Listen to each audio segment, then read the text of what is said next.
Hi, Intermediates. Welcome to Storytime on Monday. Today's book is called Saving the Forest, a rabbit story. Find a spot you like a lot, crisscross applesauce, and let's get ready for the story of Saving the Forest, a rabbit story. Wow, look at this picture. So nice. This is actually a picture of the Earth. When we looked at the globe, we saw it in a round shape. Now it is a flat shape so you can see all the continents. It was a bright, beautiful day. Sniffles the rabbit hopped into the woods from his home at the forest's edge. He stopped every now and then to sniff a wildflower or nibble on a bush. "Hello," he called to the insects dancing in the air. At his feet, an earthworm burrowed into the ground, giving air to the roots of the plant.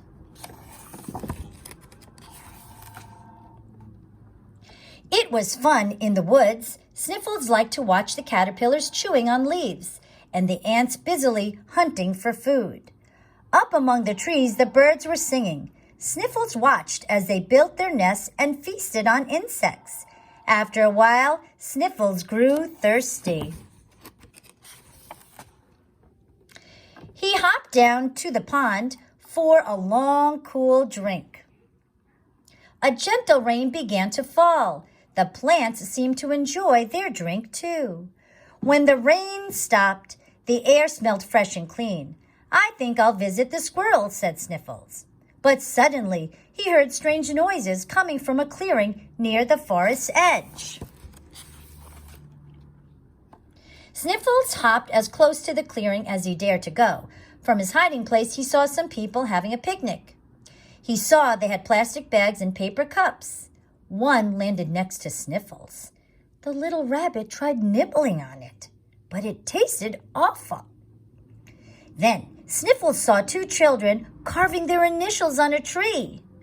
"I've seen enough," he said. "Ouch!" he cried. His paw was bleeding. He had stepped on a piece of broken glass. Finally, the people left. But as the days went by, Sniffles saw more and more people coming into the woods. They left litter everywhere. Then one day, Sniffles heard a man.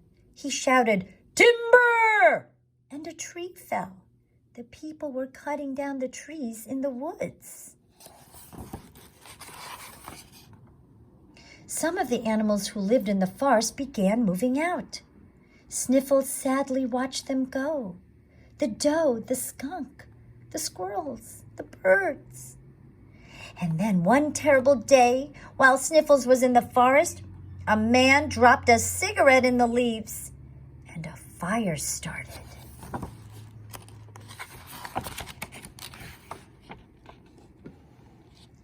Sniffles ran to escape the flames. He was afraid. The air was black with smoke. It hurt to breathe. If I just can't make it to the pond, I'll be safe, Sniffles thought. He ran all the way. When the fire died, there was no more forest, and some of Sniffles' friends did not make it to safety.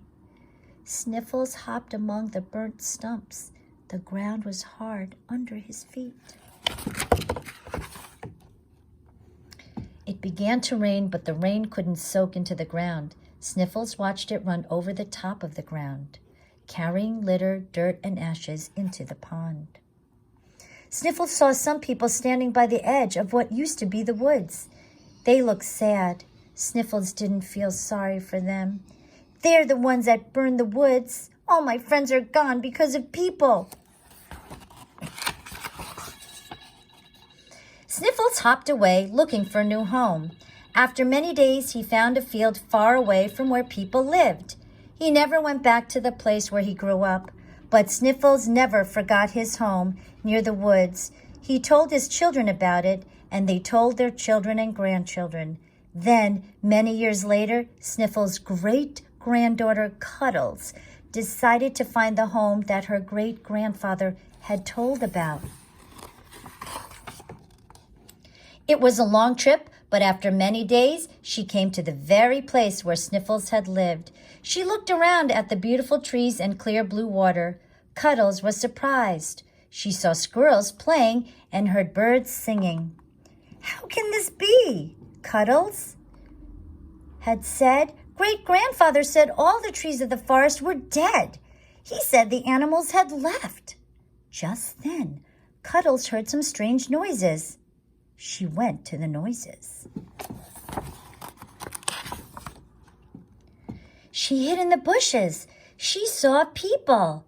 She said, "Whoa, those must be the people that great-grandfather told me about."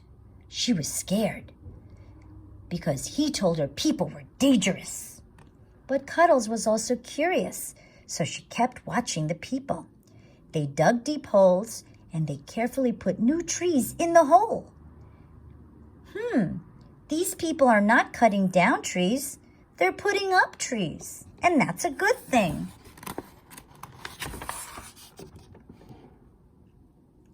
Soon the people stopped for lunch, and when they were done eating, they picked up every piece of their food and garbage.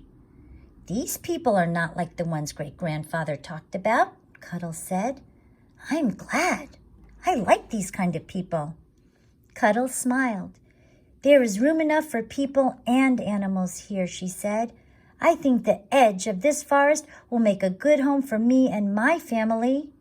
And it did.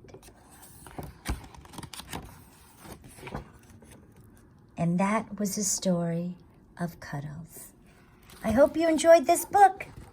See you next time for story time after saving the forest.